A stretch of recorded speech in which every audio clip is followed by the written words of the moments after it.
जब हजरत अब्बास बीबी सकीना के कहने पर इमाम हुसैन और बीबी ज़ैनब से इजाजत लेके पानी लेने के लिए नहर फरात की तरफ बढ़े तो तारीख ने लिखा ऐसा शेर की तरह हमला किया कि फौज यजीद के सिपाही हिलने लगे। हजारों के लश्कर को चीर के जब हजरत अब्बास नहर फरात तक पहुँचे तो पहला कदम नहर के किनारे पे रख के फरमाते हैं, ऐ पानी तू यहाँ मारा मारा फिरता है, क्या तुझे पता नहीं हुसैन के बच्चे 3 दिन से प्यासे हैं। जनाब अब्बास का ये रोब देख के पानी तड़पने लगा और नहर फरात में कुछ ऐसी हलचल मची कि वो अपने कद से ऊंचा होने लगा और ख़याम हुसैनी की तरफ बढ़ने लगा। इतने में जनाब अब्बास के कानों तक की आवाज आती है, ऐ अब्बास इस पानी को हुक्म न दे कि वो हुसैन के खैमे की तरफ रवां हो, क्योंकि अल्लाह की मर्जी ये है कि अल्लाह की तमाम नेमतें अल्लाह के महबूब के घर से दूर रखी जाएं, ताकि वो हर सख्ती सहकर भी अल्लाह के दीन को बचाने में कामयाब हों। ऐ अब्बास ये शुजाअत का इम्तिहान नहीं, सब्र का इम्तिहान है। जनाब अब्बास जैसे ही अपने बाबा के लहजे को महसूस करते हैं तो फरमाते हैं, ऐ मेरे बाबा मैं तो अपने आका के बच्चों के लिए पानी लेने आया हूँ। फिर आवाज आती है,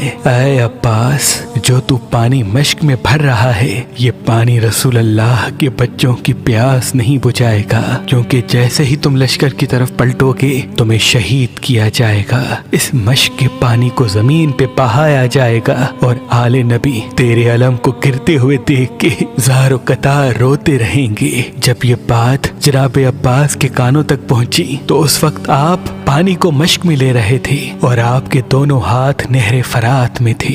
आपने उस वक्त दुआ मांगी कि ऐ मेरे अल्लाह मेरी आकाज़ादी सकीना से पहले इन हाथों को पानी लगा है। अब जब मेरी आकाज़ादी या मेरा मौला मेरी लाश को देखे तो ये हाथ मेरे साथ न हो। ये मंजर वो घोड़ा देख रहा था जिस पे जनाब अब्बास सवारी करके नहर तक आए थे। आपने घोड़े को देखा और फरमाया, ऐ मेरे घोड़े तू भी 3 दिन से प्यासा है, पानी पी ले। घोड़ा रो के कहने लगा, ऐ मेरे आका जैसे ही आप नहर पे आए हैं आपने पानी की एक बूंद भी नहीं पी। आप मेरे आका हैं, आपसे पहले मैं कैसे पानी पीऊं?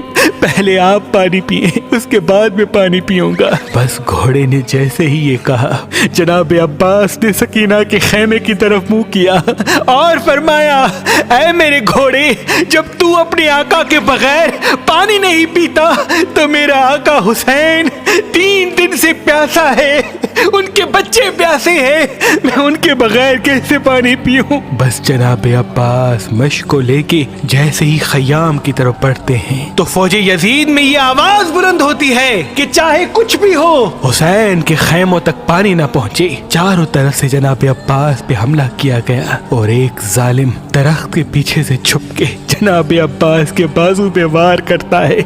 जनाब अब्बास का एक बाजू कलम हो जाता है।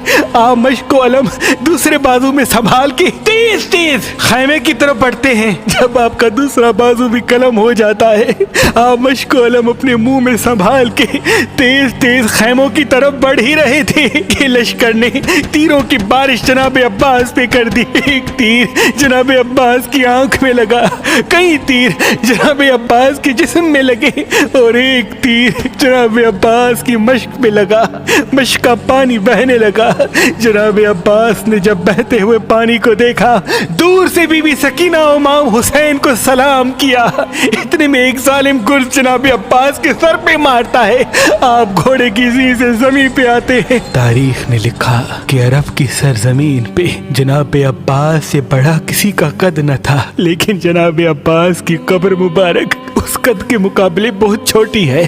तो एक मर्तबा इमाम जाफर सादिक से पूछा गया कि ऐ नवासाए रसूल जनाब अब्बास का कद तो बहुत बड़ा था लेकिन उनकी कब्र इतनी छोटी क्यों है? इमाम जाफर सादिक अपने सर से अमामा उतार के चीख के रो के कहते हैं कि जब मेरा अब्बास घोड़े की ज़ी से जमीन पे आया तो चारों तरफ से फौजी यजीद ऐसा हमला करती है کہ جناب عباس کا پورا جسم سے جدا کر دیتی ہے۔